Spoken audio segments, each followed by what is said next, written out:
대출이 나오는 선에서 우리는 무조건 갈아타셔야 된다. 반드시 정책에 민감하셔야 되고 집중하셔야 된다. 단 한 번의 기회가 또 남아 있을 걸로 보여집니다. 부동산 고민 문자로 자세하게 보내주시면 추첨을 통해서 여러분들에게 월수금 정확한 해답으로 찾아뵙도록 하겠습니다. 뒷번호 7547님께서 보내주신 부동산 고민입니다. 답심리 힐스테이트 청계 신축되기 전부터 조합원이었고 34평에 거주하고 있습니다. 예전부터 저의 로망은 왕십리 뉴타운 쪽에 사는 거였는데 아파트가 완성되고서 대출이 나오지 않아 이동하는 걸 포기하고 살고 있습니다. 지금 이곳에 사는 것이 나쁘진 않지만 그쪽으로 이사 가고 싶어요. 이곳 전망은 어떨까요? 너무 쉽게 말씀해 주셔서 불인인 저도 이해 잘 하면서 잘 배우고 있습니다. 너무 감사합니다. 라고 보내주셨습니다. 전문가님 답변 부탁드립니다. 네, 일단 답변부터 드리도록 하겠습니다.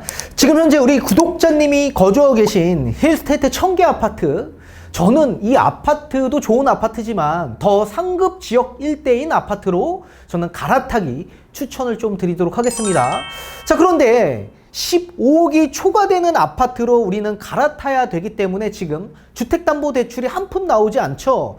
자, 그러면 여기서 포기해야 되냐? 그건 아닙니다. 이제 멀지 않는 시기에 마지막으로 상급지 갈아탈 수 있는 그런 희망이 있을 수 있기 때문에 그 기회를 분명히 잡으시려면 지금의 정책 기조에 관심을 가지시면서 집중하셔야 된다. 앞으로 이제 멀지 않은 시기에 우리 구독자님이 로망하고 있는 그런 지역 일대로 갈아탈 수 있는 시기가 찾아올 겁니다. 반드시 지금 집중하셔야 됩니다. 자, 그 이유를 뒤에 가서 판서를 통해서 좀 더 자세히 설명해 드리도록 하겠습니다. 자, 일단 위치를 좀 보신다면 지금 거주하고 계신 아파트는 신축 아파트입니다. 힐스테이트 청계 아파트인데 여기 답심리와 신담역 인근에 있습니다. 근데 우리 구독자님이 지금 로망하고 있는 지역 일대가 이 상왕십리역 뒤편이죠. 여기가 이제 왕십리 뉴타운 지역 일대입니다. 이 지역 일대로 눈여겨보고 있었는데 기회를 잡지 못하셨던 것으로 보여집니다.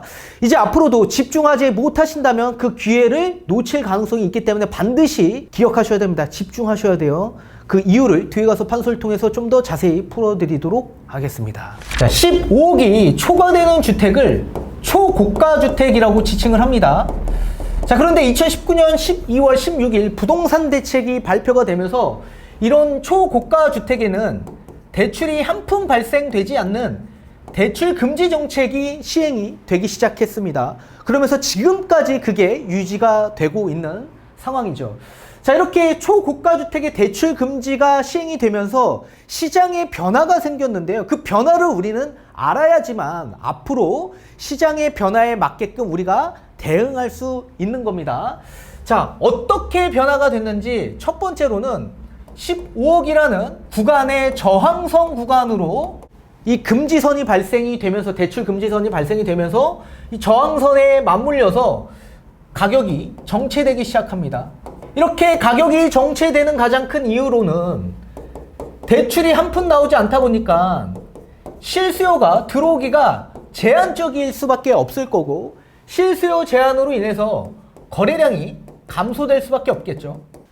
이렇게 전세 레버리지를 이용한 전세 투자 수요층들이 유입될 수는 있겠지만 이미 실수요 시장으로 넘어간 수도권 시장에서 실수요층들이 내 집 마련을 해줘서 손바뀜 현상들이 많이 나와 거래량이 많이 터져서 가격이 올라가야 되는데 이게 정체될 수밖에 없는 상황으로 발생이 된 거다. 대출이 안 나와. 자, 그러다가 하급 지역 일대인 아파트에서 반란을 일으킵니다.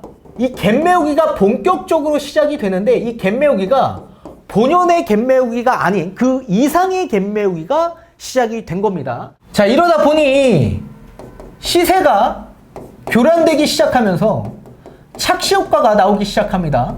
상급 지역 일대와 하급 지역 일대의 시세가 거의 비슷하게 됐다는 얘기입니다.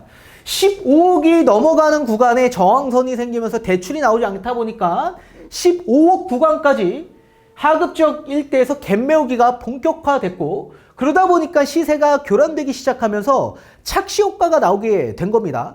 어떤 지역 일대 어떤 아파트의 가격대가 적정선의 가격대인지 그게 구분하기가 어려워지는 착시 효과가 나오기 시작하면서 입지 서열에 있어 균열이 나기 시작하게 된 겁니다.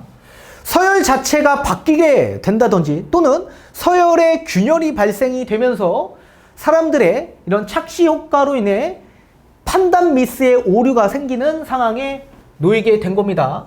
자, 그러다가 상급지역 일대가 시간이 지나서 저평가되어 있다라고 판단한 나머지 이 저평가 매수로 이어지기 시작하고 하급지역 일대에서는 가격이 계속적으로 정체되기 시작하는 상황으로 지금 유지가 되고 있는 겁니다. 자, 이렇게 15억이 초과되는 아파트, 이런 주택에 주택담보대출에 대한 금지 조항이 생기게 되면서 이런 저항선 구간의 가격이 정체되면서 실수요가 제한적으로 들어오게 됐고 상급지역 일대에 지금 정체됨으로써 하급지역 일대가 갭매우기가 본격화됐고 또 이렇게 시세가 상급지역, 하급지역 비슷해지다 보니 이 시세 교란으로 착시 효과가 나오면서 입지 서열이 균열되기 시작했다. 그러면서 나중에 시간이 좀 더 지나면서 상급지가 저평가되어 있다라고 판단한 매수자들이 매수에 임하면서 하급지는 정체되기 시작한다. 이게 지금의 시장 상황이라고 보시면 좋을 것 같습니다. 자, 그렇다면 A라는 아파트를 왕십리 뉴타운이라고 하고 B라는 아파트를 힐스테이트 청계라고 한다면 예전 상황에서는 어떻게 진행이 됐는지 한번 볼까요? 자, 규제가 시작되기 이전에 가격대가 얼마였냐면 13억이었습니다. 30평대. 힐스테이트 청계 같은 경우에는 11억이었습니다. 자, 그러다가 규제가 시작하고 나서 15억까지 올라가기 시작합니다. 근데 15억에서 가격이 계속 정체되기 시작해요. 대출이 안 나오다 보니까 실수요가 제한적으로 들어올 수밖에 없고 계속 여기서 대출이 나오는 선에서 오르고 내리고를 반복합니다. 그러는 사이에 힐스테이트 청계 같은 경우에는 규제 이후에 13억까지 올라가면서 왕십리 뉴타운의 기존 가격대를 상회합니다. 그리고 15억 구간까지 올라가기 시작합니다. 자, 이렇게 저평가되어 있는 왕십리 뉴타운을 추후에 또 매수자가 집을 사면서 17억대까지 올라가기 시작해요. 그리고 힐스테이트 청계는 15억 구간에서 또 정체가 시작됩니다. 그러면 지금 우리 매수자 입장에서는 15억 구간, 17억 구간 대출 한 푼 나오지 않는 구간이기 때문에 왕십리 뉴타운에 갈아타는 데 있어 시기적으로 이 매수 타이밍을 놓치게 된 거죠. 기존에 규제가 시작되고 15억 구간에 계속적으로 정체되면서 대출이 나오는 선에서 갈아탔다면 충분히 우리가 상급지 이동을 할 수 있었던 상황에 놓였을 텐데 지금 시기가 바뀌다 보니까 이 두 아파트 전부 다 정체되거나 조금씩 올라가거나 두 아파트 전부 다 대출이 안 나온 선에서 머물러 있다. 자, 그런데 지금의 이 15억 대출 금지선이 지금 인수위에서 발표한 상황에 따르면 아마도 3억 원 또는 5억 원까지 상향 조치가 될 가능성이 매우 높아졌습니다. 자, 지금 금융위에서 검토 중에 있는데 15억의 대출 금지선이 18억 또는 20억까지 상향 조치될 가능성이 매우 높아졌다. 자, 그렇다면 왕십리 뉴타운 같은 경우에 지금 17억입니다. 실거래가 기준에서. 그리고 KB 시세에도 지금 거의 17억대 정도 나와 있습니다. 만약에 20억대까지 이 대출 금지선을 상향해 준다라고 한다면 20억까지 이 왕십리 뉴타운 대출이 나오기 때문에 수요가 많이 붙을 겁니다. 그리고 나서 20억에서 계속 오르고 내리고를 반복하면서 대출이 나오는 선까지 계속적으로 가격을 조금씩 조정을 보면서 여기서 정체되는 상황을 맞이할 수 있겠다. 자, 그러면 따라서 1번 사항처럼 15억이 아닌 20억 구간이 저항선으로 잡히면서 20억의 가격이 정체될 가능성이 매우 높아지면서 실수요가 또 제한적으로 들어올 수밖에 없겠죠. 거래량이 또 감소될 수밖에 없을 겁니다. 자, 이런 상황에 B라는 힐스테이트 청계 아파트는 지금 15억 구간인데 이 아파트 똑같이 갭매우기가 들어가지 않겠습니까? 자, 갭매우기 17억대 이상까지 올라갈 텐데 이렇게 올라가는 타이밍에 우리는 왕십리 뉴타운 대출 나오는 선에서 무조건 갈아타야 된다. 무조건. 이 시기가 갈아타는 시기가 될 수 있다. 그렇게 보시면 좋을 것 같고, 자, 그러다가 이 17억도 당연히 20억 구간까지는 올라갈 수 있을 겁니다. 만약에 현금 확보가 가능하거나 아니면 담보대출이 아닌 뭐 사업자 대출이나 아니면 여러 가지 기업 대출에서 대출을 발생시킬 수 있는 분이시라고 한다면 20억 구간에 왔을 때 시세 차익을 좀 보시고 넘어가셔도 되겠죠. 그죠? 여러 가지 방안들이 있습니다. 근데 우리 구독자님 같은 경우에 지금 현금이 아예 없는 수준으로 저는 보여지고 있기 때문에 지금 17억, 아무튼 대출이 나오는 선에서 우리는 무조건 갈아타셔야 된다. 무조건. 자, 그리고 또 저평가되어 있는 왕십리 뉴타운이 시간이 지나면 금액이 조금씩 올라갈 수 있겠죠?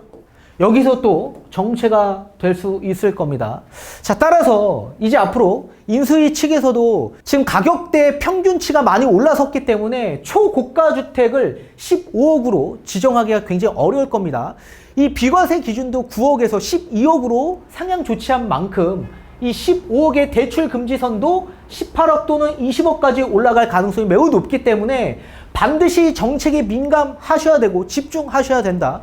이렇게 정책 실행이 될 때 우리는 반드시 바로 대출을 받아서 상급지 갈아타기를 마지막으로 할 수 있는 기회가 올 수 있기 때문에 반드시 집중하셔야 되고, 만약에 현금이 넉넉하게 있거나 또는 주택담보대출이 아닌 추가 대출을 1, 2억 정도 발생시킬 수 있는 분이시라고 한다면 힐스테이트 청계에서 최고 20억까지 상급지역과 거의 시세가 비슷해졌을 때 갈아타기 하시면 된다. 갈아타기. 자, 그렇기 때문에 본인의 재정 상황에 따라서 우리가 앞전에 갈아타기를 할 건지 아니면 뒤편에 갈아타기를 할 건지에 따라 선택의 여지가 좀 달라질 수 있다. 반드시 기억하셔야 되고, 우리 구독자님은 반드시 지금 현금 여력이 안 되시고 대출을 받을 수 없는 여력이 되신다라고 한다면 대출 정책이 바뀌는 시점에 반드시 먼저 갈아타기를 우선적으로 하셔야 될 것으로 보여집니다. 그래서 우리 구독자님이 로망하고 있는 우리 왕십리 뉴타운, 지금은 시기를 놓쳤지만 이제 단 한 번의 기회가 또 남아 있을 걸로 보여집니다. 그리고 이 초고가 주택 대출 없애지는 않을 거라고 저는 생각합니다. 그렇다면 또 집값이 계속적으로 또 올라갈 수 있는 요지가 있기 때문에 반드시 이 초고가 주택에는 대출 금지선이 발생될 소지가 있기 때문에 저는 마지막 구간이라고 생각하고 상급지 이동 반드시 하시길 바라겠습니다.